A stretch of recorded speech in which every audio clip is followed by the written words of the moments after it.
శ్రీ సద్గురు పరబ్రహ్మణే నమః. ముక్తిప్రదాయిని అను గురు శిష్య సంవాదము అను గ్రంథంలో మొదటి రెండు భాగములైనటువంటి భక్తి మార్గాన్ని యోగ మార్గాన్ని ఆ భక్తి మార్గము యోగ మార్గం నందలి గురు శిష్య సంవాద రూపంలో ఉన్నటువంటి ప్రశ్నలను మనం చదువుకున్నాం. ఇప్పుడు జ్ఞాన మార్గము అచల మార్గము నందలి గురు శిష్య సంవాదాన్ని ఇప్పుడు మనం చదువుకోవాల్సిన అవసరం ఉంది. అయితే ఈ భక్తి మార్గంలోనూ యోగ మార్గంలోనూ చిట్ట చివరిగా శిష్యుడిచే అడగబడిన ప్రశ్నకు గురువుగారు ఏం సమాధానం చెప్తున్నారనేది మరి ఒకసారి మనం చదువుకుందాం. శిష్యుడు యోగ మార్గాన్ని గురించి తన యొక్క చివరి ప్రశ్నను అడుగుతున్నాడు ఈ విధంగా: అయితే స్వామి, ఇంత శ్రమ చెంది యోగాదులను అభ్యసించినందువలన లోకరంజనమైన అణిమాది సిద్ధులను పునర్జన్మరాహిత్యము కలుగని సాక్షిత్వ పదవియే ప్రాప్తించునని సెలవిచ్చితిరి కదా. వాటి వల్ల ఏమి ప్రయోజనము? కనుక జన్మరాహిత్యకారిణి అయిన జ్ఞాన మార్గమును ఉపదేశించి కృతార్థునిగా చేయవలయును అని ప్రార్థించగా సద్గురుండు ఆనతిచ్చుచున్నాడు.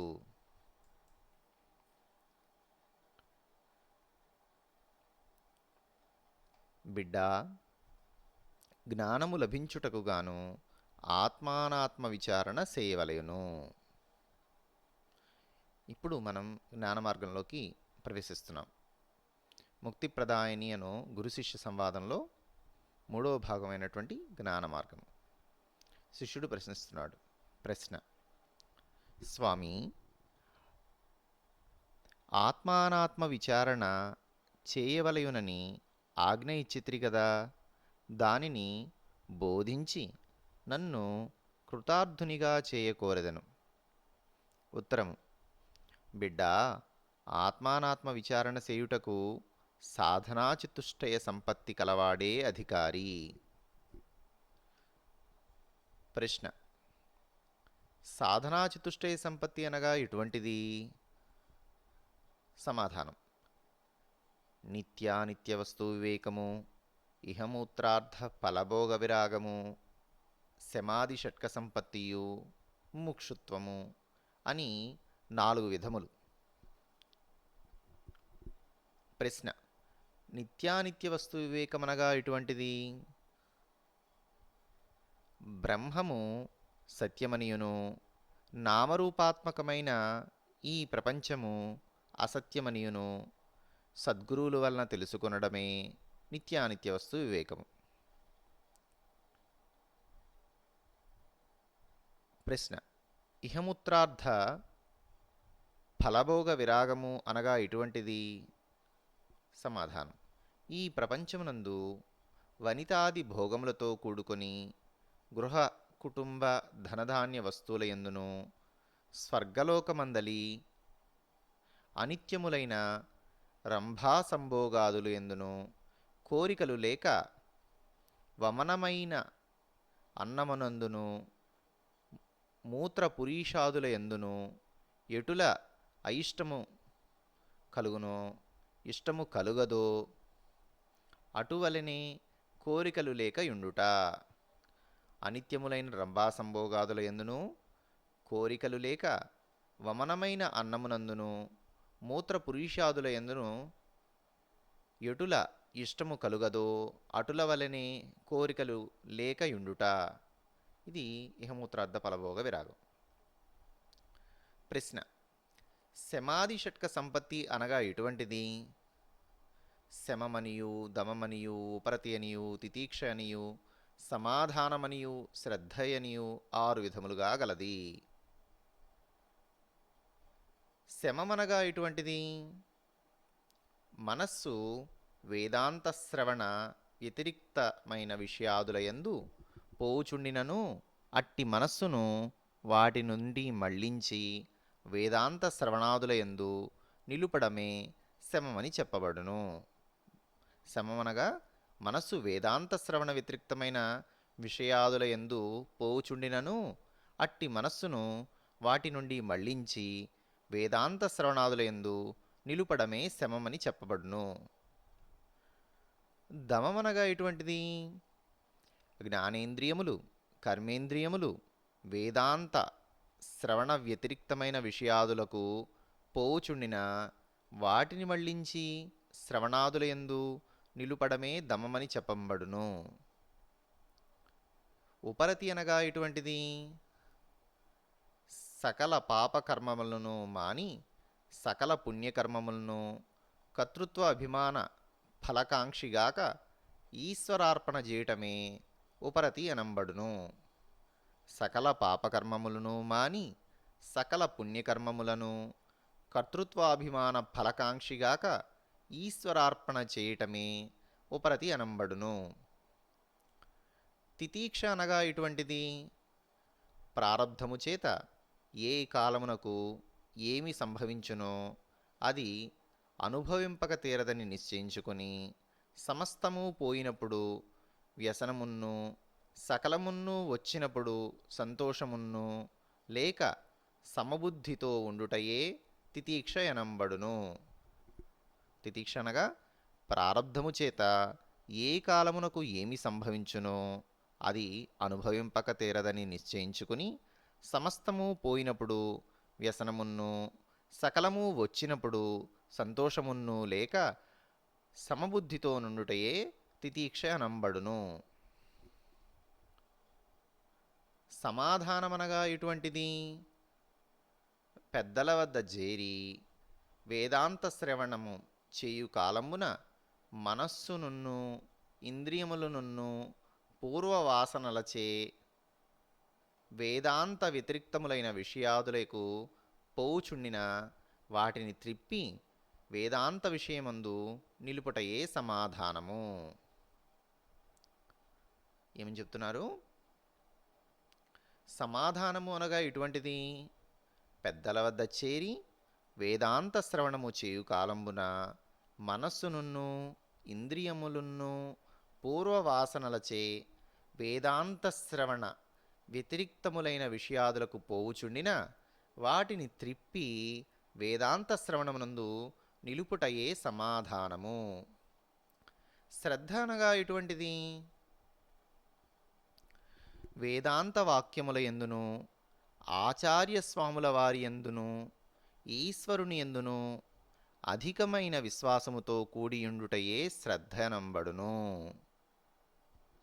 వేదాంత వాక్యముల యందును ఆచార్య స్వాముల వారి యందును ఈశ్వరుని యందును అధిక విశ్వాసముతో కూడియుండుటయే శ్రద్ధ అనంబడును. ముముక్షుత్వమనగా ఎటువంటిది? మోక్షమును తెలుసుకొని దానిని పొందవలననే మనస్సుతో కూడుకొని ఉండుటే మోక్షేచ్ఛ అనంబడును. మోక్షమును తెలుసుకొని దానిని పొందవలననే మనస్సుతో కూడుకొని ఉండుటయే మోక్షేచ్ఛ అనంబడును. మోక్షేచ్ఛ ఎన్ని విధములు అని ప్రశ్నించగా ఉత్తరం ఈ విధంగా చెప్తున్నారు. మందమోక్షేచ్ఛ అనియును తీవ్ర మోక్షేచ్ఛ అనియును రెండు విధములుగా గలవు. మోక్షేచ్ఛ రెండు విధములట. ఒకటి మందమోక్షేచ్ఛ, రెండు తీవ్ర మోక్షేచ్ఛ. ప్రశ్న: మందమోక్షేచ్ఛ అనగా ఎటువంటిది? మోక్షమునకు కావలసిన సాధనములను సంపాదించకనే మోక్షము కావాలనని కోరుటయే మందమోక్షేచ్ఛ. మోక్షమునకు కావలసిన సాధనా సంపత్తిని సంపాదించకుండానే మోక్షము కావాలి అని కోరుకోవడం ఏదైతే ఉందో అది మందమోక్షేచ్ఛ. తీవ్ర మోక్షేచ్ఛ అనగా ఎటువంటిది? ఇల్లు చుట్టూను గాలి నట్టి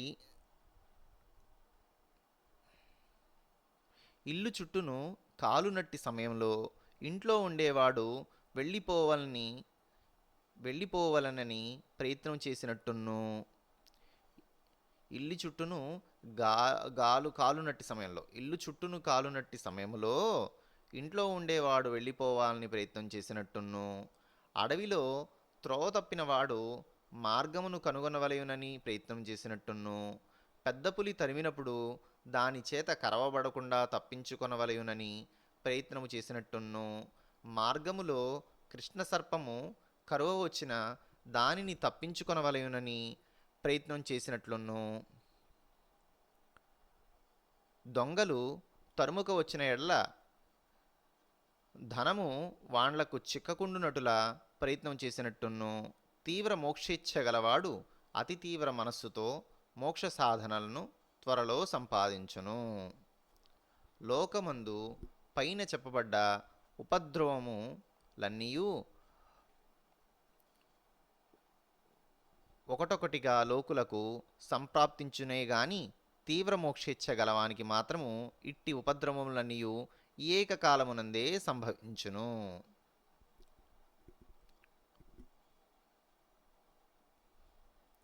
లోకమునందు పైన చెప్పబడ్డ ఉపద్రవములు అంటే ఇల్లు అంటుకోవడం, దొంగలు పట్టడం, క్రూరముగాల చేత తరమబట్టం వంటి ఉపద్రవములనియు ఒక్కొక్కటిగా లోకులకు సంప్రాప్తించునే గాని తీవ్ర మోక్షేచ్ఛ గలవానికి మాత్రము ఇట్టి ఉపద్రవములన్నీయు ఏకకాలమునందే సంభవించును. ప్రశ్న: ఈ ఉపద్రవములన్నీయు తీవ్ర మోక్షేచ్ఛ గలవానికి ఏకకాలమందు ఏ తీరుగా సంభవించును అని ప్రశ్నిస్తున్నాడు శిష్యుడు. దానికి గురువుగారు ఏం చెప్తున్నారంటే, ఇల్లు కాలడము అనగా దేహమనే ఇల్లును తాపత్రయములని అగ్ని తగిలి తపించడమే ఇల్లు కాలడము.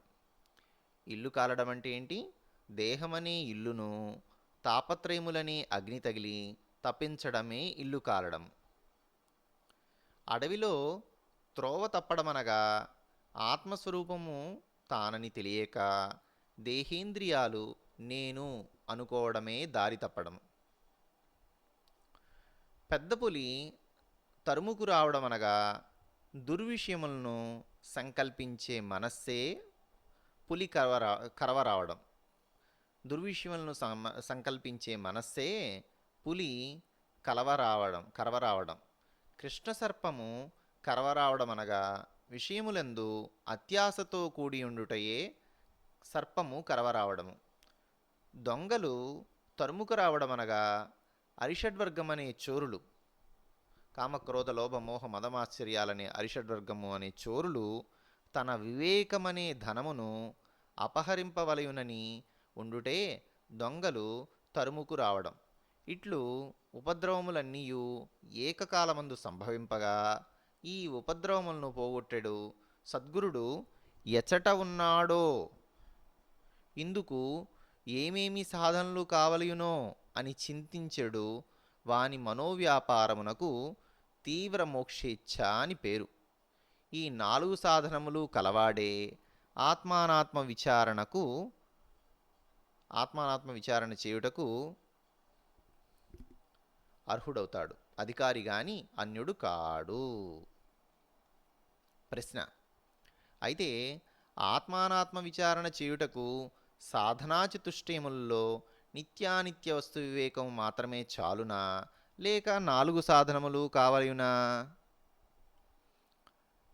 సమాధానం: ఒక సాధనము చాలదు. సాధన చతుష్టయ సంపదలో ఏదో ఒక సాధనం అయితే సరిపోదు, 4 సాధనములు కావలేను. ఎందువలనగా ఈ లోకమునందు శాస్త్రవేత్తలు నిత్యానిత్య వస్తు వివేకము గలవారై ఉండినను జనన మరణ హేతువులైన కామ్యకర్మములను ఆచరించుచు విషయాసక్తులై ఉందురు. సైంటిస్టులు ఉన్నారు, వాళ్ళందరికీ తెలుసు ఇది ఏది పర్మనెంటు ఏది టెంపరీ అని. కానీ అటువంటి సైంటిస్టులు అందరూ కూడా కామ్యకర్మలను ఆచరించుచు విషయాసక్తులై ఉందురు. వారలకు అధికారము సరిపోదు. వాళ్ళకి నిత్యానిత్య వస్తు వివేకం ఉంది కదా, మరి వాళ్ళకి మోక్షం వచ్చేస్తుందంటే ఆ విధమైనటువంటి అధికారం సరిపోదు. ప్రశ్న: అయితే అధికారికి 2 సాధనములుండినా చాలునా? చాలవు. ఎందువలనగా కొందరు ఋషీశ్వరులు 2 సాధనములు కలవారై ఉండిన్ని కోపతాపాధికులై ఇతరులను శపించుచు శమము లేనందున వారికి అధికారము చాలదు. అయితే 3 సాధనములుండినా చాలునా? చాలదు. ఎలాగంటే లోకమునందు కొందరు సంసారమును వదిలి జడలు ధరించి కృష్ణాజనంబులు బూని మిక్కిలి శాంతులై ఒకరిని యాచించక యోగులనే నామమును వహించిన పెద్దలు నిత్యానిత్య వస్తు వివేకమును ఇహమూత్రార్థ ఫలభోగ విరాగమును సమాధి షట్క సంపత్తియున్ను ఈ మూడు సాధనములు గలవారయుండినను వేదాంత శ్రవణ ప్రదేశమునందు నిలువురు గనుక వారికి అధికారము చాలదు. కాబట్టి 4 సాధనములు కలవారే అధికారులు. ఈ సాధనా చతుష్టయములు శరీరముల వల్లనున్న ఈ సాధనా చతుష్టయములు శరీరముల వల్లనున్ను వాక్కు వల్లనున్ను ఆచరింపదగినవి కావు.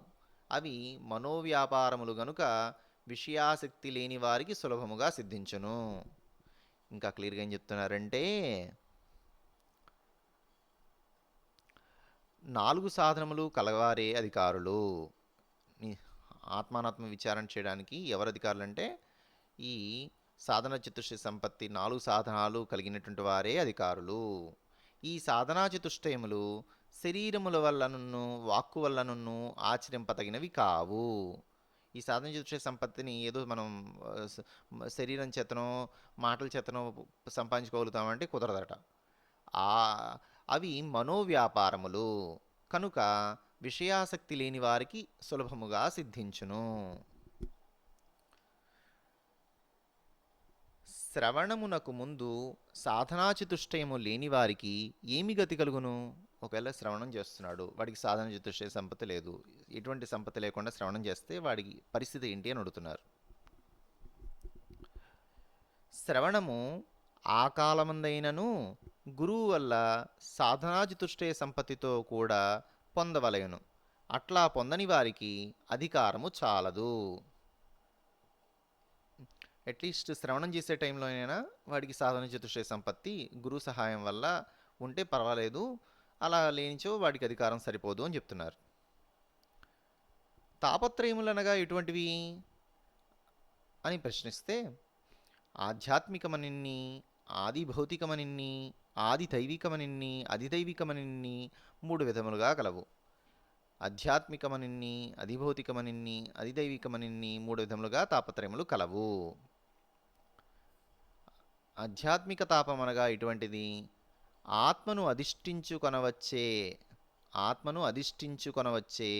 చెవిపోటు, కండ్ల కలక, శీతజ్వరాదులు అంటే చలి జ్వరం మొదలైన ఉపద్రవములకు ఆధ్యాత్మిక తాపమని పేరు.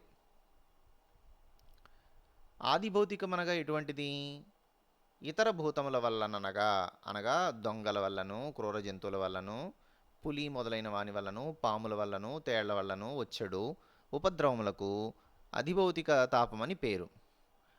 అధిదైవిక తాపమనగా ఎటువంటిది అధిదేవతలైన సూర్య, వాయు, వర్ష, అగ్ని మొదలగు వాటి వల్ల అనగా వర్షము వల్లనున్ను, వాయువు వల్లనున్ను, పిడుగుల వల్లనున్ను, ఎండల వల్లనున్ను వచ్చే ఉపద్రవములకు అధిదైవిక తాపమని పేరు.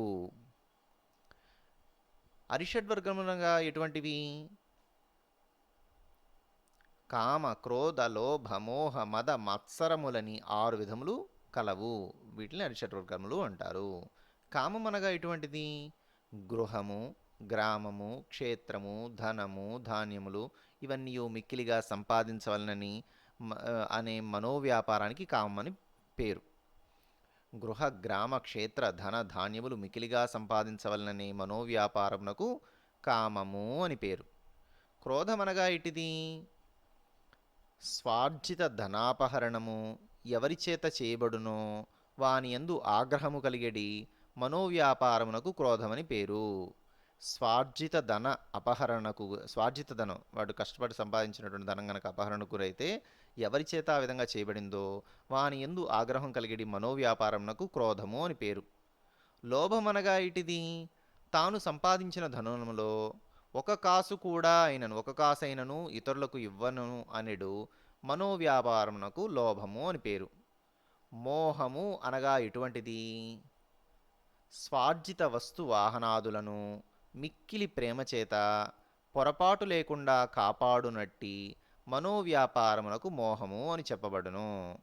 స్వార్జిత వస్తు వాహనాదులను మిక్కిలి ప్రేమచేత పొరపాటు లేకుండా కాపాడునట్టి మనోవ్యాపారమునకు మోహము అని చెప్పబడును. మదము అనగా ఏమిటి? సకల సంపదల వలన గర్వించి మంచి చెడు తెలియకయుండెడి మనోవ్యాపారమును మదము అందురు. సకల సంపదల వలన గర్వించి మంచి చెడు తెలియకయుండెడి మనోవ్యాపారమునకు మదము అని పేరు. మాత్సర్యము అనగా ఎటువంటిది? ఇతరులు తనకంటే గొప్పగా నుండిన ఎడల వారిని చూచి సహించలేని మనోవ్యాపారమునకు మాత్సర్యమని చెప్పబడును. అయితే ఇప్పుడు మళ్ళీ ఇంకొక ప్రశ్న అడుగుతున్నాడు శిష్యుడు. స్వామి, ఆత్మానాత్మ విచారణ చేయవలెనని సెలవిచ్చితిరి కదా, ఆత్మ అనగా ఏంటిది, అనాత్మ అనగా ఏంటిది? గురువుగారు ఈ విధంగా సమాధానం చెప్తున్నారు. ఆత్మ అనగా శరీరత్రయ విలక్షణుండు, అవస్థాత్రయ సాక్షి, పంచకోశ వ్యతిరిక్తుడు, చతుర్వింశతి తత్వాతీతుడు, సచ్చిదానంద స్వరూపుడు, నిత్యుడు, సత్యుడు, నిర్వికారుడు, నిర్వికల్పుడు, నిర్గుణుడు, శుద్ధుడు, నిత్యముక్తుడైన వానిని ఆత్మ అని చెప్పబడును. ఆత్మ అనగా శరీరత్రయ విలక్షణుడు, అవస్థాత్రయ సాక్షి, పంచకోశ వ్యతిరిక్తుడు, చతుర్వింశతి తత్వాతీతుడు, సచ్చిదానంద స్వరూపుడు, నిత్యుడు, సత్యుడు, నిర్వికారుడు, నిర్వికల్పుడు, నిర్గుణుడు, శుద్ధుడు, నిత్యముక్తుడైన వానిని ఆత్మ అని చెప్పంబడును. స్వామి, శరీరత్రయమనగా ఎటువంటివి? శిష్య, స్థూలమనియును, సూక్ష్మమనియును, కారణమనియును మూడు విధములుగా చెప్పంబడినవి. స్థూల శరీరం అనగా ఎటువంటిది? త్వక్కు, చర్మ, మాంస, రుధిర, మేధ, మజ్జ, అస్థి అనే సప్త ధాతువులతో కూడి ఉండినది. మాతాపితృల యొక్క శుక్ల శోణితముల వల్ల పుట్టినదియు, కరచరణాది అవయవములతో కూడుకుని స్తంభము వలె కనబడుతూ నుండున్నది ఏ స్థూల శరీరము. స్థూల శరీరం అనగా ఎటువంటిది? త్వక్కు, చర్మ, మాంస, రుధిర, మేధ, మజ్జ, అస్థి అనే సప్తధాతువులతో కూడి ఉండి నదియును, మాతాపితుల యొక్క శుక్ల శోణితముల వలన పుట్టినదియును, కరచరణాది అవయవములతో కూడుకొని స్తంభము వలె కనబడుతూ నుండినది ఏ స్థూల శరీరము. ఇది పంచవింశతి తత్వములతో కూడినది. పంచవింశతి తత్వములతో కూడినది. 20 తత్వాలు ఉంటాయట. అయితే స్థూల శరీరము శుక్ల శోణితముల వలన పుట్టినదని చెప్పితిరి కదా, ఆ శుక్ల శోణితములు దేని వలన పుట్టినవి? శిష్య, అన్నము వలన పుట్టినవి. స్వామి, అన్నం దేని వలన పుట్టినది? ఓషధుల వల్ల అన్నం పుట్టినది. ఓషధులు దేని వలన పుట్టినవి? పృథివీ వలన ఓషధులు పుట్టినవి. పృథివీ దేని వలన పుట్టినది? జలమునందలి గంధ తన్మాత్రంబుల వలన పృథివీ పుట్టినది. జలమునందలి గంధ తన్మాత్రంబుల వలన పుట్టినది పృథివీ. జలము దేని వలన పుట్టినది? అగ్ని అందలి రస తన్మాత్రల వల్ల పుట్టినది జలం.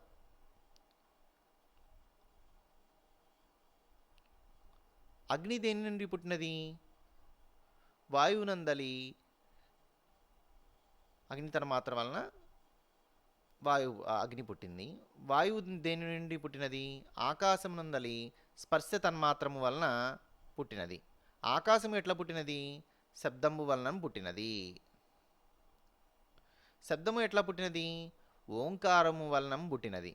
అట్టి ఓంకారము వల్ల అకార ఉకార మకారములనెడు 3 మాతృకలు కలిగినవి. వాటిలో అకార మాతృక వలన రజోగుణయుక్తుడైన బ్రహ్మ పుట్టి సకల సృష్టికి కారకుండాయను. ఉకార మాతృక వలన సత్వగుణయుక్తుడైన విష్ణువు పుట్టి సర్వపోషణకర్త ఆయను. మకార మాతృక వలన తమోగుణయుక్తుడైన శివుడు పుట్టి సర్వవిలయకర్త అయ్యను. శబ్దము ఎట్లా పుట్టినది? ఓంకారము వలన పుట్టినది. అట్టి ఓంకారము వల్ల అకార ఉకార మకారములనేడు 3 మాతృకలు కలిగినవి. వాటిలో అకార మాతృక వలన రజోగుణయుక్తుడైన బ్రహ్మ పుట్టి సకల సృష్టికి కారకుడాయను. ఉకార మాతృక వలన సత్వగుణయుక్తుడైన విష్ణువు పుట్టి సర్వపోషణకర్త అయ్యను. మకార మాతృక వలన తమోగుణయుక్తుడైన శివుడు పుట్టి సర్వ విలయకర్త ఆయను. ప్రశ్న: అయితే అట్టి ఓంకారము ఎట్లా పుట్టెను? ఉత్తరం: మాయాసబలిత బ్రహ్మ వలన పుట్టినది. మాయాసబలిత బ్రహ్మ ఎట్లు కలిగెను?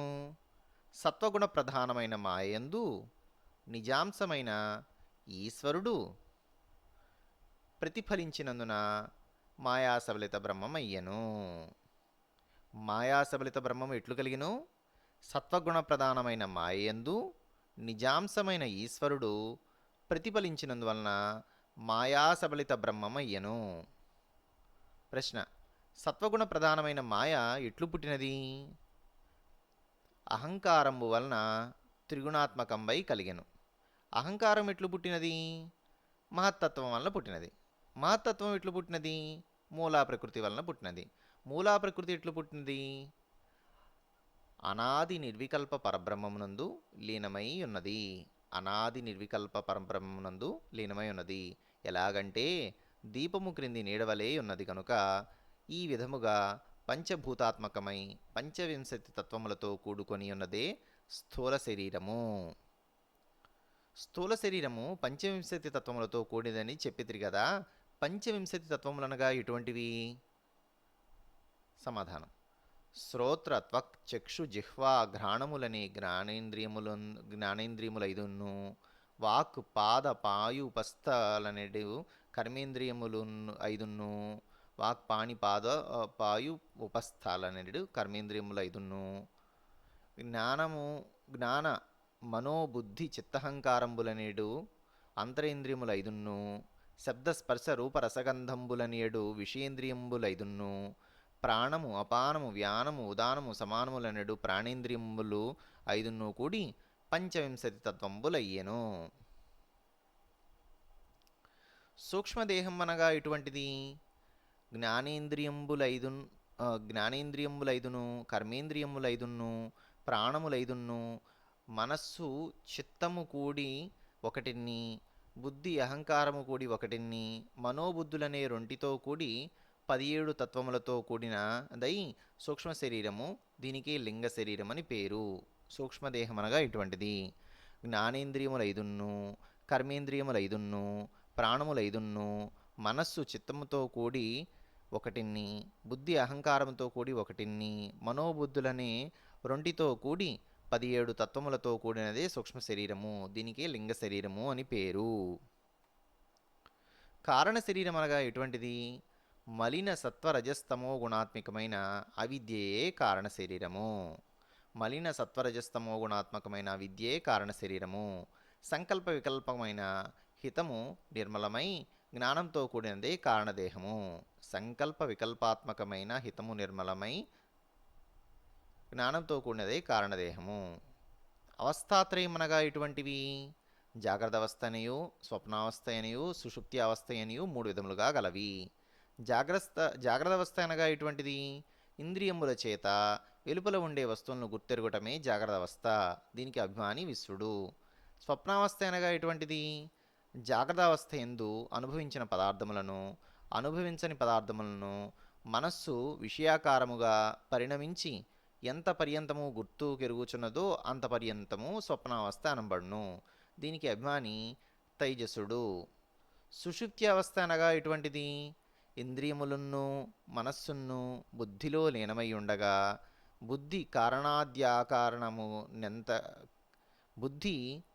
కారణాద్యాకారణముగానెంత పర్యంతము, కారణాది అకారణముగా ఎంత పర్యంతము ఉండునో అంత పర్యంతము సుషుప్తి అవస్థ అనంబడును. స్వప్నావస్థకి ఏం చెప్పారు?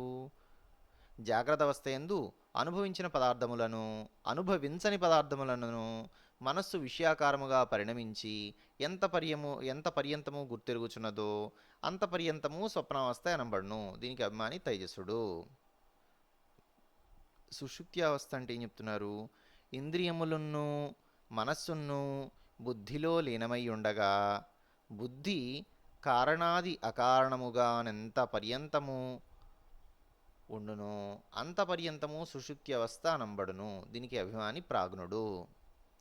పంచకోశములనగా ఎటువంటివి? అన్నమయ, ప్రాణమయ, మనోమయ, విజ్ఞానమయ, ఆనందమయములని 5 విధములు. అన్నమయ కోశం ఎటువంటిది? సప్త ధాతువులతో కూడినదై కరచరణాది అవయవములతో సంభవం సంభవము లేకను పడే సంభవము లేకను పడే స్థూలదేహమే అన్నమయ కోశం అనబడును. ప్రాణమయ కోశం అనగా ఎటువంటిది? ప్రాణములైదున్ను కర్మేంద్రియములైదున్ను కూడుకొని ఉండునదే ప్రాణమయ కోశము. మనోమయ కోశం అనగా ఎటువంటిది? జ్ఞానేంద్రియములైదున్ను మనస్సును కూడినదే మనోమయ కోశము. విజ్ఞానమయ కోశం అనగా ఎటువంటిది? జ్ఞానేంద్రియములైదున్ను బుద్ధిని కూడినదే విజ్ఞానమయ కోశము. ఆనందమయ కోశం అనగా ఎటువంటిది? మలిన సత్వరజస్తమో గుణాత్మికమైన అవిద్యయే ఆనందమయ కోశము. వీటికి కోశములని పేరు ఎందుకు వచ్చినది? ఆత్మను ఎరుగనీయక కోశముల వలె కప్పిపడి ఉన్నవి కనుక కోశములని పేరు వచ్చినవి. అది ఎట్లాగంటే చింతపండుకు మీద గొల్ల కప్పుకొని ఉన్నట్టు ఆత్మను కోశములు కప్పబడి ఉండును. అయితే శరీరత్రయమునకును కోశములకును ఏర్పాట్లు గలవా? శరీరత్రయమే పంచకోశములై ఉన్నవి. ఎట్లనినా స్థూల శరీరమే అన్నమయ కోశము, కారణ శరీరమే ఆనందమయ కోశము, సూక్ష్మ శరీరమే ప్రాణమయ మనోమయ విజ్ఞానమయ కోశము లై ఉన్నవి. శరీరములు వేరుగాను కోశములు వేరుగాను ఉండలేదు. సుస్పష్టంగా చెప్తున్నారు. శరీరత్రయమే పంచకోశములై ఉన్నవి. ఎట్లనినా స్థూల శరీరమే అన్నమయ కోశము, కారణ శరీరమే ఆనందమయ కోశము, సూక్ష్మ శరీరమే ప్రాణమయ మనోమయ విజ్ఞానమయ కోశము లై ఉన్నవి కానీ శరీరములు వేరుగాను కోశములు వేరుగాను ఉండలేదు. చతుర్వింశతి తత్వములనగా ఎటువంటివి? జ్ఞానేంద్రియములైదున్ను కర్మేంద్రియములైదున్ను ప్రాణములైదున్ను విషయాదులైదున్ను అంతఃకరణ చతుష్టయమును కూడి చతుర్వింశతి తత్వముల నంబడును. సచ్చిదానంద స్వరూపుడనంగా ఎటువంటి వాడు? సత్తు చిత్తు ఆనందము అనేడు 3 లక్షణములు కలవాడు. సత్స్వరూపుడనగా ఎటువంటి వాడు? ఏ వస్తువు చేతనన్నో బాధింపబడక భూత భవిష్యత్ కాలములయందు ఏకరూపముగా నున్నవాడు. ఏ వస్తువు చేతనన్నో బాధింపబడక భూత భవిష్యత్ కాలములందు ఏకరూపముగా నున్నవాడు సత్స్వరూపుడు. చిత్స్వరూపుడనగా ఎవరు? ఎటువంటి వాడు? తనకు తానే ప్రకాశించేవాడు చిత్స్వరూపుడు. ఆనంద స్వరూపుడనగా ఎటువంటి వాడు? దేహేంద్రియాదులు నేను కానని పరిపూర్ణముగాను తెలివిగాను ఉండే ఆత్మస్వరూపము నేను అని తెలుసుకునేవాడు. ఆనంద స్వరూపుడు అంటే ఎవరు? దేహేంద్రియాదులు నేను కానని పరిపూర్ణముగాను తెలివిగాను ఉండే ఆత్మస్వరూపము నేను అని తెలుసుకునేవాడు ఆనంద స్వరూపుడు. నిత్యుడనగా ఎటువంటి వాడు? నాశన రహితుడు గనుక నిత్యుడు. సత్యుడనగా ఎటువంటి వాడు? అసత్యమైన ప్రపంచము కాలత్రయములందు కానివాడు. నిర్వికారుడనగా ఎటువంటి వాడు? షోడశ వికార స్వరూపుడైన సూక్ష్మ శరీరము లేనివాడు కనుక నిర్వికారుడని చెప్పబడెను. షోడశ వికార స్వరూపమైన సూక్ష్మ శరీరము లేనివాడు కనుక నిర్వికారుడని చెప్పబడెను. నిర్వికల్పుడనగా ఎటువంటి వాడు? మనస్సు లేదు కనుక సంకల్ప వికల్పములు లేనివాడు నిర్వికల్పుడు. నిర్గుణుడు అనగా ఎటువంటి వాడు? బుద్ధి అను వృత్తి లేదు కనుక నిర్గుణుడు అని చెప్పబడును. శుద్ధుడు అనగా ఎటువంటి వాడు? మాలిన్య రహితుడు. నిత్యముక్తుడు అనగా ఎటువంటి వాడు? సంసార బంధములు లేనివాడు నిత్యముక్తుడు. అసంగుడు అనగా ఎటువంటి వాడు? సంగరహితుడు. అనాత్మ అనగా ఇటిది? శరీరత్రయమును పంచకోశములను చతుర్వింశతి తత్వములను అనాత్మ అని చెప్పబడినది. అనాత్మ అనగా ఇంకా ఎటువంటిది? అనృత దుఃఖ జడాత్మకమైనది. పైన చెప్పబడిన ఆత్మ యొక్క స్వరూపమును ఎట్లు ఎరంగవచ్చును అని ప్రశ్నిస్తే, లోకమునందు బియ్యము కావలసిన వారు ఒడ్లు దంచి పొట్టు తౌడు పరిహరించి బియ్యమును ఎట్లా గ్రహించుచున్నారో ఆ ప్రకారముగానే పంచకోశముల వల్ల కప్పబడిన ఆత్మను సద్గురు యొక్క ఉపదేశమును శాస్త్రదృష్టమును స్వానుభవమును అను ఈ 3 సాధనముల చేతను పంచకోశ వ్యతిరిక్తుడైన ఆత్మను గుర్తెరగవచ్చును. లోకమునందు బియ్యము కావలసిన వారు ఒడ్లు దంచి పొట్టు తౌడు పరిహరించి బియ్యమును ఎట్లు గ్రహించుచున్నారో ఆ ప్రకారమే పంచకోశముల వల్ల కప్పబడిన ఆత్మను సద్గురువు యొక్క ఉపదేశమును శాస్త్రదృష్టమును స్వానుభవమును అను ఈ 3 సాధనముల చేతను పంచకోశ వ్యతిరిక్తుడైన ఆత్మను గుర్తెరగవచ్చును. పంచకోశములతో కూడిన శరీరమందు పంచకోశ వ్యతిరిక్తుడైన ఆత్మ ఎటువలేనున్నాడు? మంచి ప్రశ్న. పంచకోశములతో కూడిన శరీరనందు పంచకోశ వ్యతిరిక్తుడైన ఆత్మ ఎటువలేనున్నాడు? ఆత్మ దేహమందుండీను దేహేంద్రియాదులు చేసెడు కార్యములకు కర్తగాకుండా సాక్షీభూతుడై ఉన్నాడు. ఆత్మ దేహమందుండియును దేహేంద్రియాదులు చేసెడు కార్యములకు కర్త కాకుండా సాక్షీభూతుడై ఉన్నాడు. అది ఎటువలెననిన ప్రభువు తన కోటలోపల నుండి తన ప్రధానులను తక్కిన జనులను చేయునట్టి పనులను సాక్షి అయి ఏలాగున చూచుచున్నాడో అలాగునని దేహేంద్రియాదులు చేయు కార్యములకు వేరుగా నుండియును ఆత్మ సాక్షీభూతుడై చూచుచున్నాడు.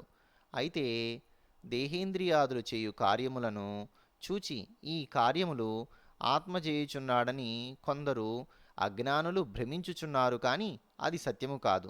ఎలాగంటే చంద్రుడు పరుగిడిని వాడై యుండినను వాయువశము చేత మేఘములు పరుగిడుచుండగా ఆ సమయం చంద్రుడు పరుగిడినట్లుగా భ్రమ ఏలాగున కలుగుచున్నదో అలాగున నున్ను ఓడ నీళ్లయందు మహావేగముగా వెళ్ళిపోతుండే సమయంలో నీటి దరియందెడు వృక్షములు కదలకుండా నుండినను వృక్షములు పరిగెడుతున్నట్టుగా చిత్త విభ్రము ఎలాగున కలుగుచున్నదో అలాగునని దేహేంద్రియాదులు సర్వకార్యములను చేయుచుండగా దేహేంద్రియాదుల చేత కప్పబడిన ఆత్మ సమస్త కార్యములను చేయుచున్నదనే భ్రమ అజ్ఞానము చేత కలుగుచున్నది గాని నిజము కాదు. ఇదియునుగాక ఆత్మయందు చంచల భావమును కలదని కొందరు అజ్ఞానులు చెప్పుదురు. అదియును నిజము కాదు. ఎట్లంటే నీటిలో ప్రతిబింబించిన చంద్రబింబము నీళ్లు చెలించినప్పుడు ఆ ప్రతిబింబమును చెలించినట్టు భ్రమ తోచుచుండగా చెలించని చంద్రుడు చెలించుచున్నాడని అజ్ఞానులు ఎట్లు భావింతురో అటువలని చంచలము లేని ఆత్మయందు అంతఃకరణ నిష్టమైన చాంచల్యము గలదని అజ్ఞానులు భావింతురే కానీ అది నిజము కాదు. అయితే మనోబుద్ధి చిత్తహంకారములు ఆత్మ యొక్క సమీపమందుండియును ఆత్మను గుర్తెరుగుకుండుటకు కారణమేమి? సమాధానం. దీపము గృహము నందుండెడు సమస్త వస్తువులను ప్రకాశింపచేయుచున్నది అయినను ఆ వస్తువులకు మిక్కిలి సమీపమందున్నదైనను జడములైన ఆ వస్తువులు ఆ దీపమును ఎట్లు గుర్తెరుగవో అటులని జడములైన బుద్ధి మొదలగునవి ఆత్మను కనుగొనజాలవు. ఆత్మజ్ఞాన స్వరూపుడై సర్వదా ప్రకాశుడై ఉన్నాడు. ఆత్మజ్ఞాన స్వరూపుడై సర్వదా ప్రకాశుడై ఉన్నాడు కనుక అట్టి ఆత్మను గుర్తెరుగుటకు మరి ఒక జ్ఞానము కావలసినది లేదు. ఎటువలనంటే ఒక దీపమును కనుగొనుటకు మరి ఒక దీపము కావలసిన పని ఎట్లు లేదో అటువలనే అని తెలియవలెను. కనుక ఈ విధముగా శ్రవణ మనన నిధ్యాసముల చేత ఆత్మను గుర్తెరిగిన వారలే జ్ఞానులని చెప్పబడుదురు. ఇట్టి జ్ఞానులే మోక్షార్హులు. జ్ఞానహీనులై అనేక బ్రహ్మకల్పములు మోక్షాపేక్ష చెయ్యన్ని ప్రయత్నములు చేసినప్పటికీ మోక్షము కలగదు. ఇందుకు సమ్మతము. జ్ఞానాన్ మోక్ష అనియు ఉన్నది. జ్ఞానం వినా మోక్షో న సిద్ధ్యతే అనియును శృతివాక్యములు గనుక జ్ఞానము వలననే మోక్షసిద్ధి కలుగును. మోక్షేచ్ఛ గలవారు జ్ఞానాధ్యానము ముఖ్యముగా చేయవలయును. అట్టి జ్ఞానాభ్యాసము గలవారు అసంగవృత్తి గలవారని చెప్పబడుదురు. జ్ఞానాభ్యాసము గలవారు అసంగవృత్తి గలవారని చెప్పబడుదురు. ప్రశ్న. జ్ఞానులైన వారును సమస్త లోక వ్యవహారములను చేయుచున్న వారలై ఉండగా అసంగులని ఎట్లు చెప్పవచ్చును? సమాధానం. శ్రవణ మనన నిధ్యాసముల చేతను గురువాక్యముల వలనను శాస్త్రదృష్టము వలనను ఆత్మనిశ్చయము వలనను తానీ కేవలాత్మగా గుర్తెరిగి అనాత్మస్వరూపములైన శరీరము మనస్సు ప్రాణములను తానుగాన్న నిశ్చయమెరింగినందున శరీర ధర్మములైన జనన మరణములను మనోధర్మములైన సుఖదుఖములను ప్రాణధర్మములైన క్షుత్పిపాసలను నేను గుర్తెరుగనని చెప్పుట ఏమి ఆశ్చర్యము? మళ్ళీ ఒకసారి చదువుదాం. శ్రవణ మనన నిధ్యాసముల చేతను, గురువాక్యము వలనను, శాస్త్రదృష్టము వలనను, ఆత్మనిశ్చయము వలనను తానే కేవలాత్మగా గుర్తెరిగి అనాత్మస్వరూపులైన శరీరము మనస్సు ప్రాణములను తాను కానన్న నిశ్చయం ఎరింగినందున శరీర ధర్మములైన జనన మరణములను, మనోధర్మములైన సుఖదుఖములను, ప్రాణధర్మములైన క్షుత్పిపాసలను నేను గుర్తెరుగునని చెప్పుట ఏమి ఆశ్చర్యము? ఎట్లనినా విననివాడు కననివాడు అననివాడు స్పృశించనివాడును ఆఘ్రాణించనివాడును అయిన కేవలాత్మ తానే అను నిశ్చయము గలవాడు సమస్త లోక వ్యవహారములు చేయుచున్నవాడైనప్పటికీ ఆ కార్యములు తాను చేయుచున్నానని గాని అందుకు తాను కర్తనని గాని చెప్పడు. నిశ్చయముగా భ్రాంతిని పొందడు గనుక సంగరహితుడు అనుటకు సందేహము లేదు. మరియు స్త్రీవేషధారి అయిన పురుషుడు తాను పురుషుడనే గాని స్త్రీని కానని తన నిజమును తాను ఎరిగి ఉండుట చేత అతడు కనుపరిచే స్త్రీ విహారాది నటనలు అతనికెట్లు చెందవో అలాగే కేవలాత్మ తానని గుర్తెరిగినవాడు తాను కాని దేహేంద్రియాదుల యొక్క వ్యాపారముల చేత తన నిస్సంగత్వమునకు హాని కలుగునని భ్రమించడు.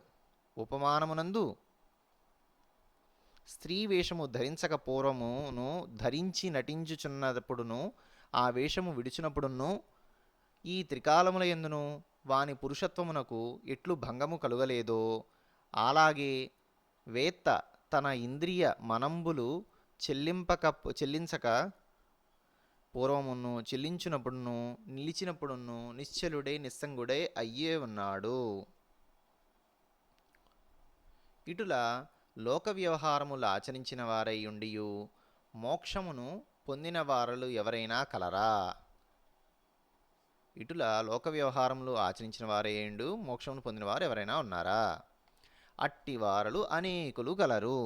వారలలో కొందరిని చెప్పుచున్నాను. వారెవరంటే వశిష్ఠ మహర్షి పుత్రమిత్ర కళత్రాదులతో కూడిన వాడయును జ్ఞానుల్లో శ్రేష్ఠుడు అనిపించుకొనెను.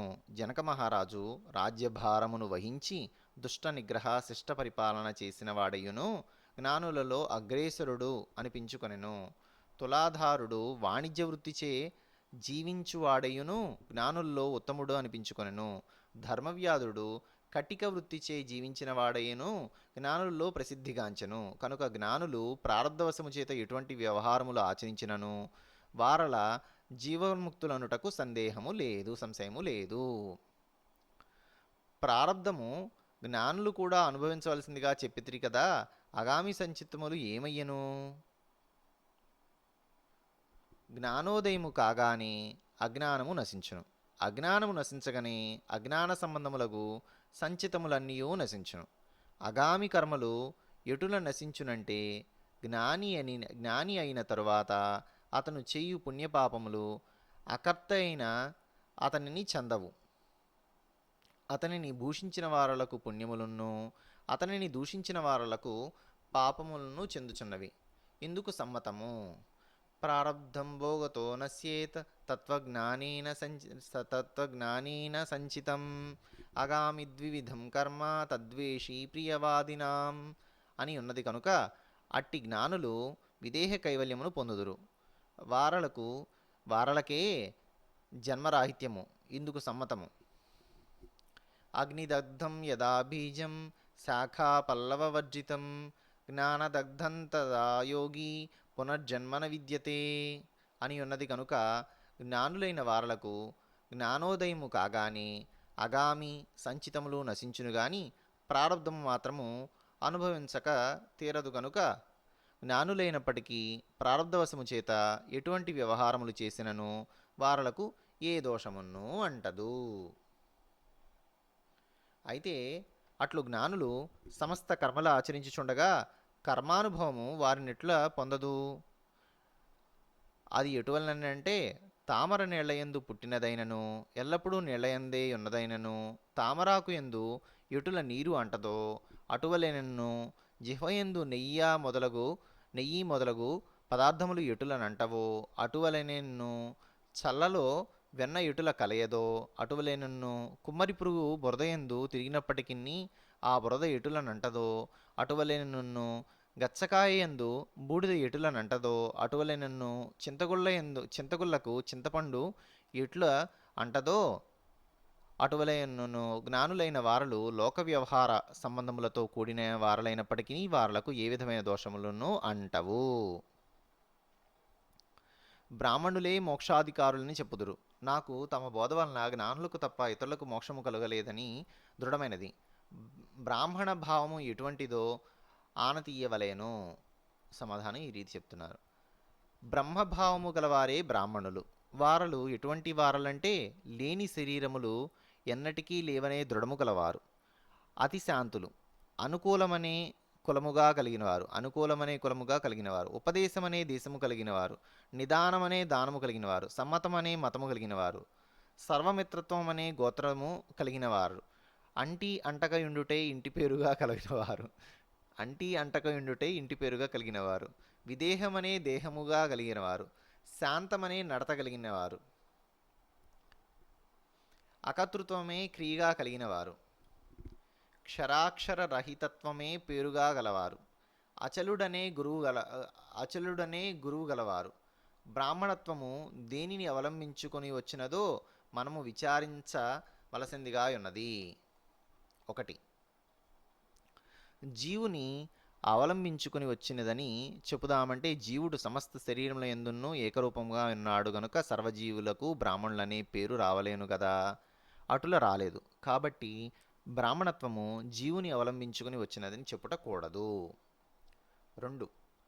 శరీరమును అవలంబించుకుని వచ్చిందని చెబుదామంటే బ్రాహ్మణాది చండాల పర్యంతమును యుండే శరీరములనియు పాంచభౌతికములై ధర్మాధర్మములను చేయుచు జనన మరణాద్యవస్థలను పొంది ఉన్నవి గనుక బ్రాహ్మణత్వము శరీరమును అవలంబించి వచ్చినదని చెప్పకూడదు. బ్రాహ్మణుడు శ్వేతవర్ణం అంటే తెల్లగా ఉన్నటువంటి వాడని, బ్రాహ్మణుడు శ్వేతవర్ణము గలవాడనియును, క్షత్రియుడు రక్తవర్ణము గలవాడనియును, వైశ్యుడు పీతవర్ణము గలవాడనియును, శూద్రుడు నీలవర్ణము గలవాడనియును చెప్పబడి ఉన్నది కనుక శరీర కాంతిని అవలంబించుకుని వచ్చిందని చెబుదామంటే హూణులు మ్లేచ్చులు మిక్కిలి తెలుపును ఎరుపును గలవారలై ఉన్నారు.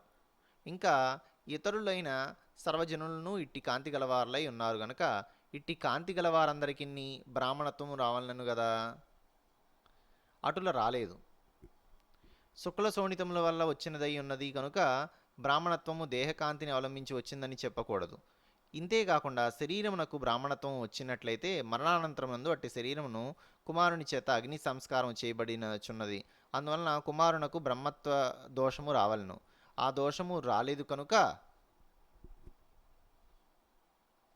అట్లు చెప్పకూడదు.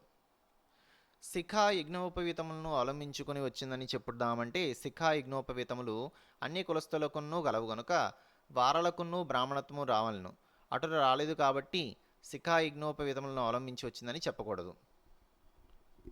తెలివిని అవలంబించి వచ్చిందని చెబుదామంటే తెలివి సర్వజనులకును గలదు కనుక సర్వజనులకును బ్రాహ్మణత్వము రావలను గనుక కదా. అట్లా రాలేదు కనుక తెలివిని అవలంబించి వచ్చిందని చెప్పకూడదు. కర్మను అవలంబించి వచ్చిందని చెబుదామంటే అగామి సంచిత ప్రారంధములు అనే కర్మములు సర్వజనులను అనుభవించుచున్నారు కనుక సర్వజనులకును బ్రాహ్మణత్వం రావాలను. అట్లు రాలేదు కనుక కర్మలను అవలంబించి బ్రాహ్మణత్వం వచ్చిందని చెప్పకూడదు. దానమును అవలంబించి వచ్చిందని చెబుదామంటే దానము సర్వజనుల చేత చేయబడుచున్నది, రాజుల చేత మిక్కిలిగా చేయబడుచున్నది కనుక సర్వజనులకు బ్రాహ్మణత్వం రావాలనుట అటులా రాలేదు కనుక దానమును అవలంబించి బ్రాహ్మణత్వం వచ్చిందని చెప్పకూడదు. కులమును అవలంబించి వచ్చిందని చెబుదామంటే ఈ బ్రాహ్మణులని చెప్పేటి వారి వంశమును గురించి విచారించగా ఋష్యశృంగుడు మృగమునకు పుట్టెను, కౌశికుడు దర్భయందు పుట్టెను, వాల్మీకి బోయకులమునందు పుట్టెను, వ్యాసుడు బెస్తదానికి పుట్టెను, గౌతముడు లేడికిం పుట్టెను, వశిష్ఠుడు ఊర్వశికిం పుట్టెను, అగస్త్యుడు కలశములో పుట్టెను, జాంబవంతుడు నక్కకు పుట్టెను, నారదుడు చాకలిదానికి పుట్టెను. కనుక ఈ విధముగా తిరియక్ జంతువులకును నీచ జాతులకును జన్మించిన వారికి బ్రాహ్మణత్వం వచ్చినట్లయితే మనుష్య జాతి యందు జన్మించిన వారి అందరికీ సాధారణముగా బ్రాహ్మణత్వము రాకుండాటకు కారణమేమి? కనుక కులమును అవలంబించి వచ్చినదని చెప్పకూడదు. ఎందువలనగా వచ్చినదంటే బ్రహ్మజ్ఞానమును అవలంబించి బ్రాహ్మణత్వము వచ్చినదే కానీ ఇతర కారణము వల్ల వచ్చినది కాదు. ఇందుకు సంశయము లేదు. ఈ వాక్య ప్రమాణములు సత్యములు కాను సత్యములుగాను వేదయుక్తములుగాను నమ్మవలను. ఈ వాక్య ప్రమాణములను సత్యములుగాను వేదయుక్తములుగాను నమ్మవలను. దీనికి సమ్మతి.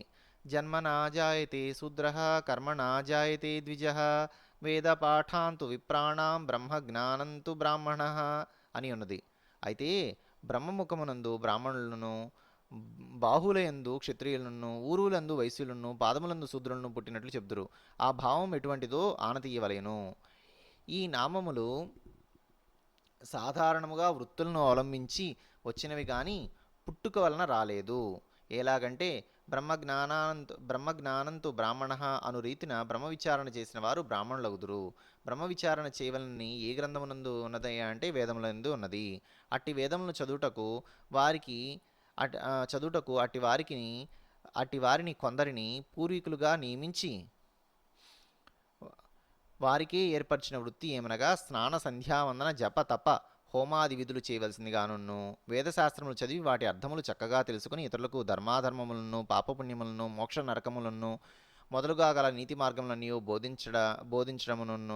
బోధించడము నాకున్ను. యజన యాజన ధ్యేన యజన యాజనాధ్యయన అధ్యాపన దాన ప్రతిగ్రహములు అనడు షట్కర్మలయందు నిరతులై తత్ఫలార్థ మంత్రాత్ములై వాక్కు వల్ల జీవించేవారు గనుకన్ను, అట్టి వాక్కు ముఖమందుండునది గనుకన్ను ముఖము వల్ల జీవించేవారనే కాని ముఖమందు పుట్టినవారని చెప్పకూడదు. ముఖము వల్ల జీవించేవారనే కాని ముఖమందు పుట్టినవారని చెప్పకూడదు.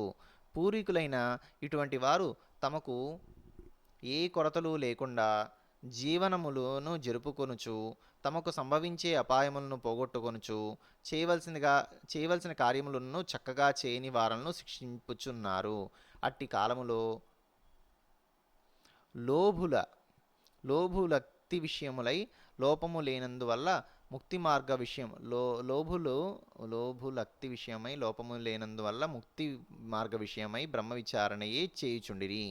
ఇప్పుడు ఆ విధముగా భుక్తి జరిపేవారు లేరు గనుక వారలు బ్రహ్మ విచారణ వృత్తి మాని భుక్తి కొరకై అనేక వ్యాపారములను చేయుచున్నారు. కనుక వారికి బ్రాహ్మణత్వము కలదని ఎంత మాత్రమును చెప్పకూడదు. బ్రహ్మ అనతీతి బ్రాహ్మణ అను ఉత్పత్తి వలనను చెప్పకూడదు. స్మృతి. యోనధీత్య ద్విజో వేదాన్ యోన్యత్ర కురు తే ద్విజః నజీవన్నేవ శూద్రత్వం ఆసు గచ్చతి సాన్వయః అని స్మృతి. ఇంతేకాకుండా వృత్తి వల్ల కులము వచ్చిందని చెప్పుటకు ఇంకా కొన్ని దృష్టాంతములు కలవు. గుడ్డలు ఉతుకుట వలన రజికుండనియును, క్షౌరము చేసినందువలన క్షవరకుండనియును, కుండలు చేయుట వలన కుమ్మరి అనియు, గుడ్డలు నేయుట వలన తంతు వాయకుడనియును చెప్పుదురు. ఇదియునుగాక కంసాల కులములో ఒక తండ్రికి కుమారులు 5 ఉన్నప్పుడు వాళ్ళు చేసే వృత్తిని బట్టి ఇనుము పని చేసినందున కమ్మరబత్తు అనియు, కర్ర పని చేసినందున వడ్లబత్తనియు, రాతి పని చేసినందున వానికి కాశీబత్తనియు, కంచుము ఇత్తడి పనులు చేసినందున కంచరబత్తనియు, బంగారు పనులు చేసినందున అగసాలబత్తు అనియు చెప్పుదురు. ఇంకా ఇతరములైన పనులు చేయు వారల అనేకములైన నామములు చెప్పుదురు. ఇటువంటి నామములు వృత్తుల వలన అవలంబించి వచ్చినవి గాని పుట్టుక వలన వచ్చినవి కావు. ఇందుకు సమ్మతము. స్మృతి. చాతుర్వర్ణ్యం మయా సృష్టం గుణకర్మ విభాగతః. మరి ఒక దృష్టాంతము కలదు. పనస వృక్షమునకు శాఖాగ్రమునందును శాఖలకు మధ్యమందును మ్రాను మధ్యను వేళ్లయందును కాయలు పుట్టి పండ్లు పండినవి. ఆ పండ్లకు రూపభేదమునున్నను రుచిభేదమును నామభేదమును లేదు. అవి అన్నియూ పనస పండ్లు అనే చెప్పుదురు. అటువలే మనుషులందరూ ఏకమైన బ్రహ్మ వల్లనే పుట్టబడిన వారై ఉండినను నామభేదములు రావడమునకు కారణమేమనగా వృత్తి వల్ల వచ్చినవే కానీ పుట్టుక వలన వచ్చినవి కాదు. కనుక వీరలను బ్రాహ్మణులను అనడము ఎట్లు ఉన్నదంటే నేతి బీరకాయ అన్నట్టును, బెల్లం కొండ అన్నట్టును, బంగారపు కొండ అన్నట్టును, సువర్ణముఖి అన్నట్టును ఉన్నది. వీటి యందు వ్యవహార నామమే కాని క్రియ వల్ల నేన్ని బెల్లమును బంగారమును కానము. అటువలనే వేరలకును నామము మాత్రమే కానీ క్రియ వల్ల బ్రహ్మజ్ఞానము కొందరి యందు గానము అంటే కానబడదు, చూడలేము అని.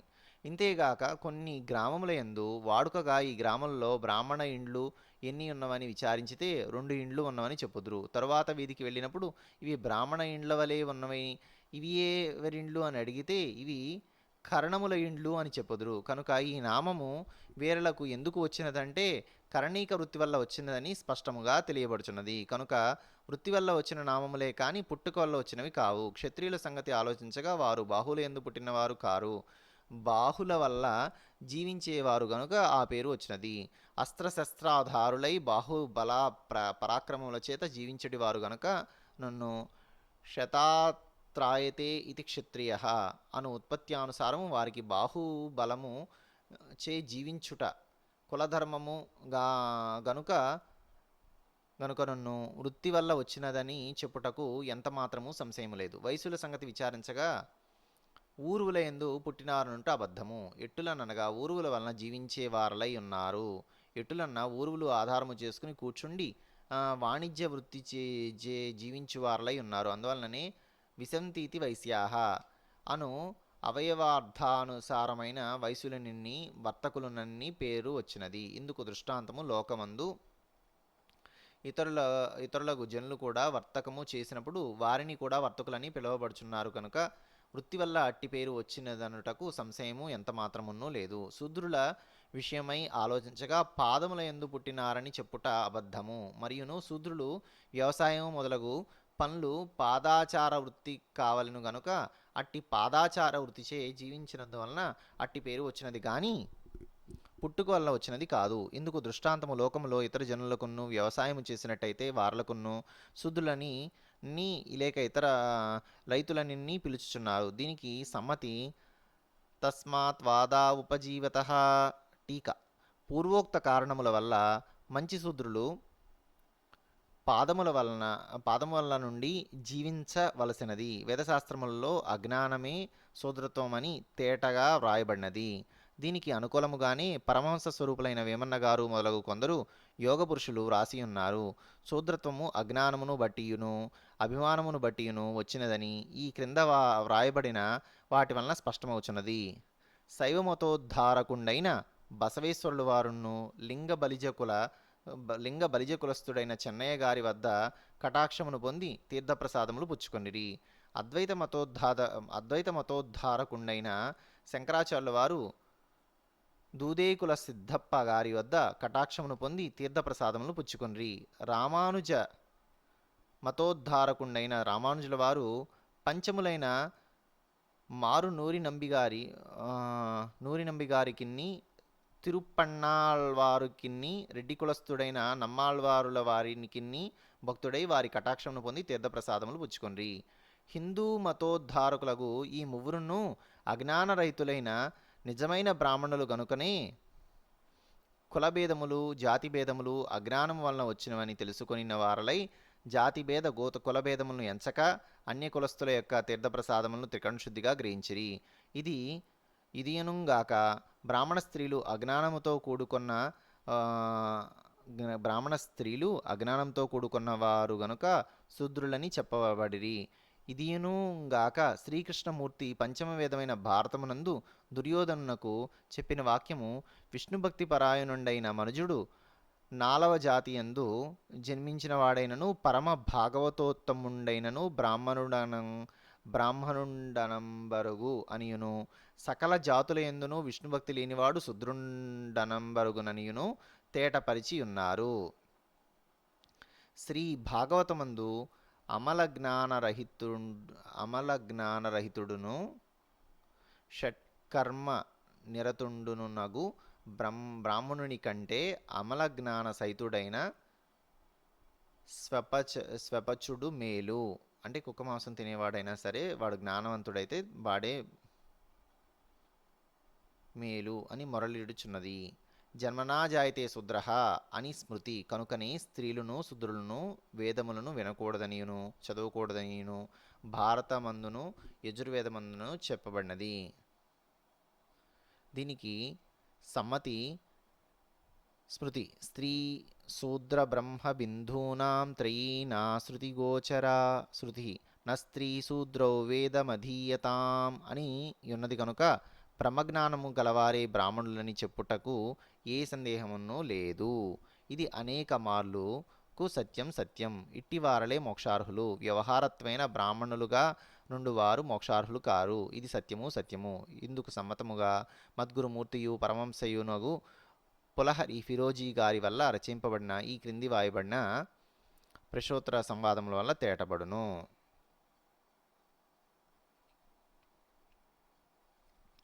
ధరణిలోపలను భూసురముఖ్యులను జూచి శరణు సేయునట్టి సరణియేమయ్యా పీరుదాస.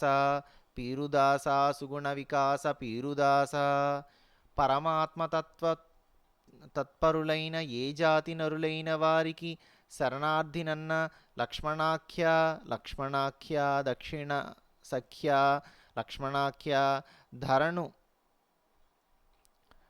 ధరణు సుపర్ణ ధరణు సుపర్ణ ధరణు పర్ణాశ్రమ ధరణు వర్ణాశ్రమ ధర్మాతిశయములు పరికింప.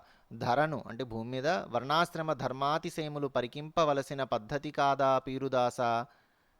అరయ తృణదీపం కరుహ గర్భాంతమీ ఈశ్వరుడగునతనికి శరణార్థినన్న లక్ష్మణాఖ్య. గణుతింప బ్రాహ్మణాగ్రణులాగన్గొని విభుని ప్రణుతింతు వలెనన్న పణతి ఏమయ్య పిరుదాస. అణుమాత్రమైన చిదాత్మను గన కను విచక్షణలెవ్వరైనా బ్రాహ్మణులౌదురన్న.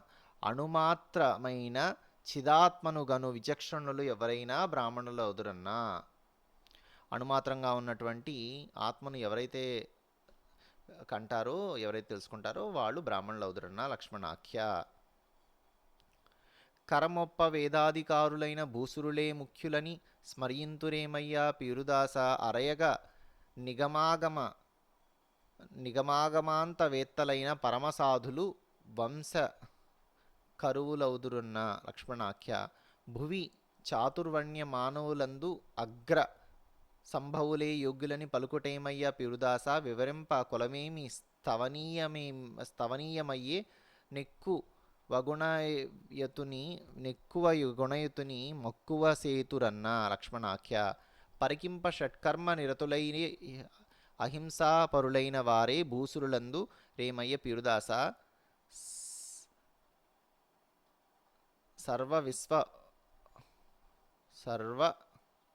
విశ్వపచుడైన స్వపచుడైన హరిభక్తి జ్ఞానభూసురుడైన వాడే అగ్రేసరుడందురన్న లక్ష్మణాఖ్య. పరగ వాజిపేయ పౌండరీకాదుల నెరపు వారలే ధర సురలందు ఇరేమయ్య పీరుదాస. నిరహంకృతిని పరాత్పర భావముందిన నరులనే బ్రహ్మవిద్య విధ్వరుండునురన్న లక్ష్మణాఖ్య. గాయత్రీ మంత్ర తోపధ్యాయులేద్విజులని తలచుటేమయ్య పీరుదాస. హాయిదా జప గాయత్రి. ఏం గాయత్రి? హాయి సదా జప గాయత్రీ మంత్ర విధేయత వరేను ధీయుతులన్న లక్ష్మణాఖ్య. జలజ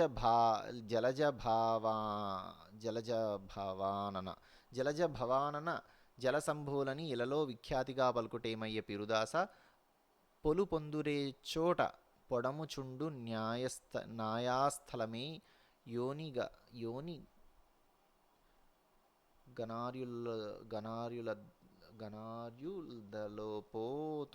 తలపోతురన్న.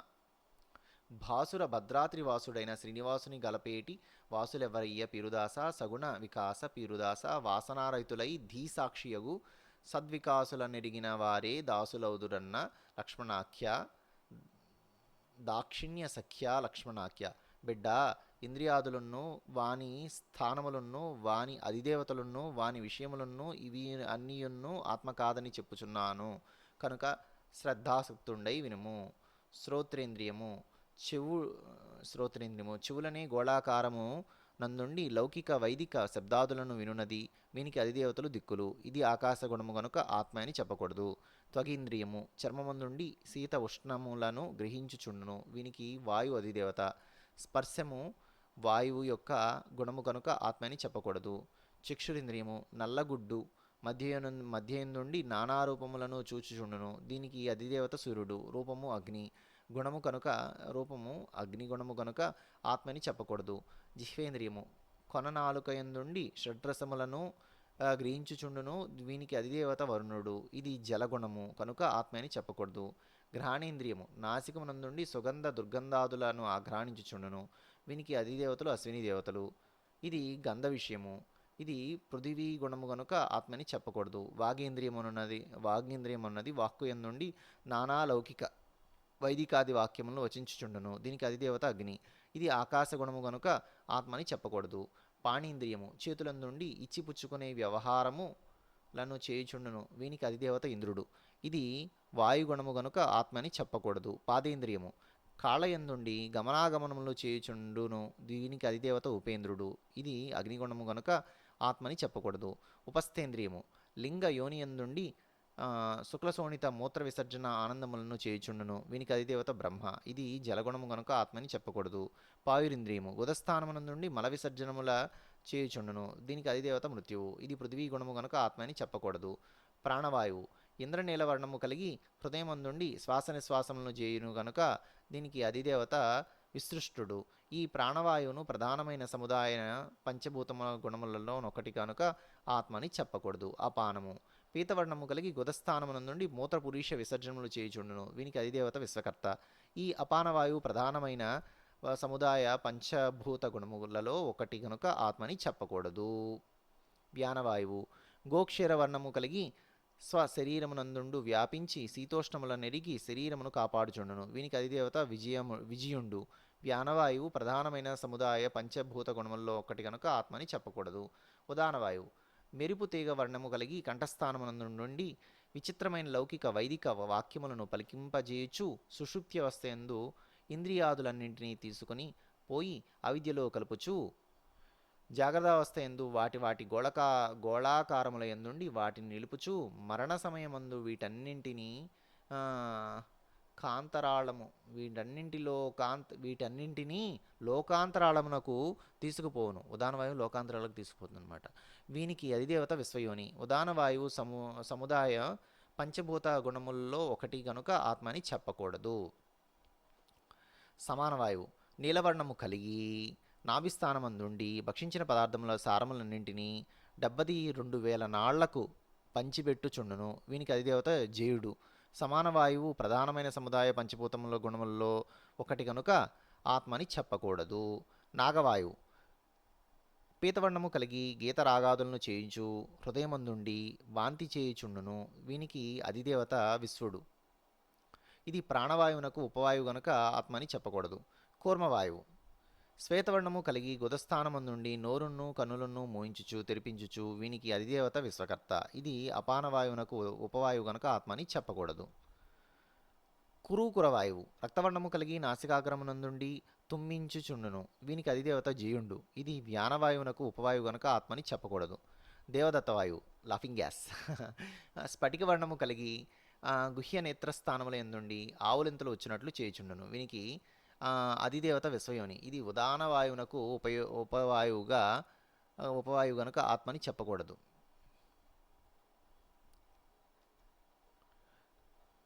ధనుంజయ వాయువు ఇంద్రనీల వర్ణము కలిగి బ్రహ్మస్థానమునందుండి కర్ణరంధ్రముల్లో దశవిధ నాదములు చేయొచ్చు. మరణకాలమునకు ముందుగా నిర్ఘోషమైపోవును. వీనికి అధిదేవత జీయుడు. ఇది సమాన వాయువునకు ఉపవాయువు గనుక ఆత్మని చెప్పకూడదు. మనస్సు కంఠస్థానమునందుండి సంకల్ప వికల్పములను చేయుచుండును. వీనికి అధిదేవత చంద్రుడు. ఇది ఆకాశ వాయువులతో సమ్మిళితమైన అంతరేంద్రియము కాని ఆత్మ అని చెప్పకూడదు. బుద్ధి ముఖస్థానమునందుండి మనస్సు చేయనట్టి సంకల్ప వికల్పములను నిశ్చయించును. వీనికి అధిదేవత బ్రహ్మ. ఇది ఆకాశం యొక్క అగ్ని యొక్క సమ్మిళితమైనది కనుక ఇదిను అంతరేంద్రియము గాని ఆత్మని చెప్పకూడదు. చిత్తము నాభిస్థానమందుండి మనస్సు చేయనట్టి కార్యములను చింతించుచుండును. వీనికి అధిదేవత విష్ణువు. ఆకాశము ఉదకముతో కూడుట వల్ల సంభవించిన అంతరింద్రియమే కానీ ఆత్మని చెప్పకూడదు. అహంకారము హృదయస్థానమునందుండి అభిమానపడుచుండును. దీనికి అధిదేవత రుద్రుడు. ఇది ఆకాశం పృథ్వీతో కూడుట వలన జనితమైన అంతరింద్రియమే కానీ ఆత్మ అని చెప్పకూడదు. స్థూలదేహము నీవు కాదు, సూక్ష్మదేహము నీవు కాదు, కారణదేహమును నీవు కాదు. ఈ మూడు శరీరములకును విలక్షణమైన ఆత్మయే నీవు. జాగ్రత్తావస్థ నీవు కాదు, స్వప్నావస్థ నీవు కాదు, సుషుప్త్యావస్థను నీవు కాదు. ఈ మూడు అవస్థలకు సాక్షిగాను తెలివిగాను ఉండే జ్ఞానస్వరూపమే నీవు. అన్నమయ, ప్రాణమయ, మనోమయ, విజ్ఞానమయ, ఆనందమయ కోశములు నీవు కాదు. ఈ పంచకోశములకు విలక్షణముగాను తెలివిగాను ఉండే సచ్చిదానంద స్వరూపమే నీవు.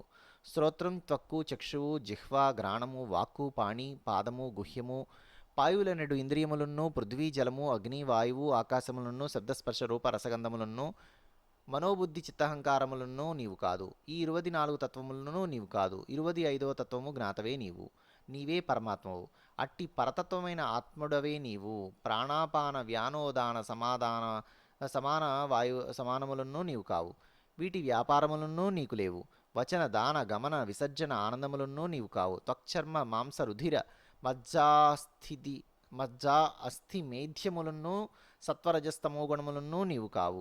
వీటన్నిటికీ విలక్షణముగాను పరిపూర్ణముగాను తెలివిగాను ఉండే ఆత్మస్వరూపమే నీవు.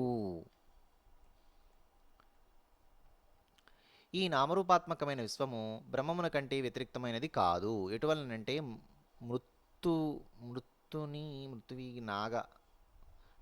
వినాగా ఘటమెట్లు లేదో. ఓకే. ఎటువలనంటే మృత్తు విన అంటే మట్టి లేకుండా, మృత్తు విన ఘటమిట్లు లేదో, బంగారము విన హారము కుండలము ఎట్లు లేవో, తంతులు విన పటములు, తంతులంటే దారము లేకుండా పటము ఎలా అయితే లేదో, వస్త్రం ఎట్లా అయితే లేదో, ఇనుము విన ఖడ్గం ఎట్లు లేదో, అటులని బ్రహ్మము విన ప్రత్యేగాత్మ లేదు. ఆ బ్రహ్మస్వరూపమే నీవు. నీవే బ్రహ్మస్వరూపము, నీవే ఆత్మస్వరూపము. ఆ బ్రహ్మస్వరూపమే నీవు, నీవే ఆత్మస్వరూపము. ఎందుకు ఏమైనా ప్రమాణం ఉన్నదా? శిష్యుడు మళ్ళీ అడుగుతున్నాడు. ఋగ్యజుస్సామాధర్వణ వేదములు 4 ఉపరి 4 మహావాక్యములను స్పష్టముగా బోధింపచున్నవి. ఎట్లని నా ప్రజ్ఞానం బ్రహ్మ అనే ఋగ్వేద మహావాక్యము, ప్ర అనే ప్రకృతి అనగా మాయ అనగా అహంకారము అనే తెలివికి కనిపించే ప్రపంచము సత్యమని తోచుటయు, జ్ఞానమనగా అంతర్బాహ్యములను వాక్ మనోగోచరమైనదిన్ని, యదృశ్యం తన్నస్యం యత్కృతం తదనిత్యం అని ప్రమాణమున్నది గనుక ఈ కనిపించే వాక్కున చెప్పబడే సర్వమును అనాత్మయనియున్ను అజ్ఞానమనియున్ను విడిచిపెట్టి ఒక్క గురువాక్యమునందే ఏకచిత్తముగా నిలిచినదే జ్ఞానమనియున్ను ఆత్మనియున్ను. ఆత్మానాత్మల రొంటిని తెలుసుకునేన తానే బ్రహ్మమనియున్ను ప్రమాణమున్నది గనుక సమస్త జగత్తు బ్రహ్మమని భావము సమస్త జగత్తు బ్రహ్మని భావము చేసినదే గురుదీక్ష. అహం బ్రహ్మాస్మి అనే యజుర్వేద వాక్యము అకార ఉకార మకారముల 3 వర్ణములు కూడినదే ప్రణవమనియును. శబ్దదృష్టి సంకల్పములను సద్గురుడు చెప్పిన స్థానమందు ఐక్యము చేయుటే యోగమనియును. అకారమైన అర్ధమాతృక ఆధార చక్రమందు బుట్టి పరాపశ్యంతి మధ్యమ వైఖరి చతుర్వేద శబ్దములను దాటి అహం అని సుషుమ్నను ఎక్కి తన స్థానమందు ఐక్యమవును గనుక అహం బ్రహ్మాస్మి అనుట. అహం అనగా నేననే మాట, నేననగా పరబ్రహ్మ స్వరూపమనియును, ఇదే ఈశ్వరుడనియును, విశ్వమంతా భరించినందున ఈశ్వరనామమనియును, మంగళప్రదమైన తెలివినిచ్చుట చేత శివుడనియును, ఆ తెలివి నేత్రమధ్యమందు ఉన్నది అనియు శృతి. విశ్వంచక్షురు తం తస్మి తత్సర్వం ప్రతిష్ఠితం. విశ్వంచక్షురు తం తస్మి సర్వం ప్రతిష్ఠితం అని ప్రమాణమున్నది గనుక తన నేత్రముల యందు కనిపించే సర్వచరాచర ప్రపంచము ఈశ్వరుడని గురువు చెప్పిన అద్వితీయ దీక్షను భావించినదే యజుర్వేద అర్థము. ఈ అర్థము అభ్యాసమైతే తానే బ్రహ్మమని అహం బ్రహ్మాస్మి అని పలుకుట. తత్వమసి అనే సామవేద మహావాక్యము తత్వమసి ఇత్యభేదవాచకం. ఏ జపస్తి తే శివ సాయుజ్యముక్తి, ఏ జపస్తి దే శివ తా సాయుజ్యముక్తి భాజా భవంతి అని ప్రమాణము. గురువుయందు క్రియాద్వైతం, ప్రపంచమందు ద్రవ్యాద్వైతం, ఆత్మయందు భావాద్వైతం కలిగినదే అభేద వాచకము. ఇదే ఎల్లప్పుడూ ధ్యాస కలిగి ఉండవలెను. తత్ అనగా నిరాకార స్వరూపము, త్వం అనగా హంస స్వరూపము, అసి అనగా నిరాకారమందు తిరుగ కలియుడము. ఈ ప్రకారముగా సమస్త జగత్తు ఐక్యమవుతున్న ఐక్యమవుతున్నట్టు తెలిసి భ్రమను విడుచుటయే జీవేశ్వరులకు ఐక్యానుసంధానము. జీవుడనగా ప్రపంచము సత్యమనే భ్రమ, ఈశ్వరుడనగా ఈ సర్వప్రపంచము అనాత్మయని ఏకత్వ సిద్ధి కలిగినదే ఈశ్వరత్వము. కాబట్టి సర్వప్రపంచమును నిరాకారమేమన్నా నిరా సర్వప్రపంచమును నిరాకారమేనన్న జ్ఞానం కలిగితే అభేద జ్ఞానమనియును భేదమే అజ్ఞానమనియును సమస్త శాస్త్రముల యందు చెప్పబడ్డది. కాబట్టి జీవేశ్వరులకు ఐక్యమయ్యే పరిణమించును. అయమాత్మ బ్రహ్మ అనే అధర్వణ వేద వాక్యము అయం అనే శబ్దమునకు ఒక పిండమందే తాత్పర్యము కనుక అండపిండ బ్రహ్మాండములకు భేదము లేక అభేద నిష్కర్షగా ఈ వాక్యం వలుకును. అండమనగా గురుడ్డు, పిండమనగా సమస్త దేహములందు కారణమైన హంసస్వరూపము, బ్రహ్మాండమనగా 14 భువనములు తన కుక్షియందు ఇముడ్చుకొని తాను విలక్షణమై సర్వసాక్షి అయి ఉన్న పరమాత్మ. వీటికి ఏకత్వ సిద్ధి ఎలాగనినా బ్రహ్మాండము వలన పిండాండము, పిండాండము వలన అండాండము, అండాండము వలన బ్రహ్మాండము, బ్రహ్మాండము వలన అనంతకోటి బ్రహ్మాండములు, అనంతకోటి బ్రహ్మాండముల వలన అండాండము, అండాండము వలన సమస్త జగదుద్భవము, సమస్త జగత్తు అండములోను, అండము పిండములోను, పిండము బ్రహ్మాండములోను ఐక్యమగుచున్నది. ఈ 4 మహావాక్యములు అర్ధానుభవము కలిగిన వారే జీవన్ముక్తులు, ఇందుకు సంశయము లేదు. ఇది శ్రీమద్ వేదాంత సారుండును, స్వయం ప్రకాశ పరిపూర్ణుండును, నిరాలంబుండును, అశరీరుండును, ప్రకృతి ద్వయదోష రహితుండును, సద్గురుస్వామియగు పులహరి పీరుదాసు గారి కటాక్షమున తిరుచానాపల్లి రంగస్వామిచే ఆంధ్రమున వచన కావ్యముగా రచింపబడి అచల గురుండగు పోకల శేషాచలాహ్వయ మునిచే పరిష్కరింపబడిన ముక్తిప్రదాయిని అను గురుశిష్య సంవాద రూపకం బగు భక్తి యోగ జ్ఞాన మార్గములు సమాప్తము. ఇక అచల మార్గం పెండింగ్ ఉంది. జై గురుదేవ్. సర్వం శ్రీ సద్గురు చరణారవిందార్పణమస్తు.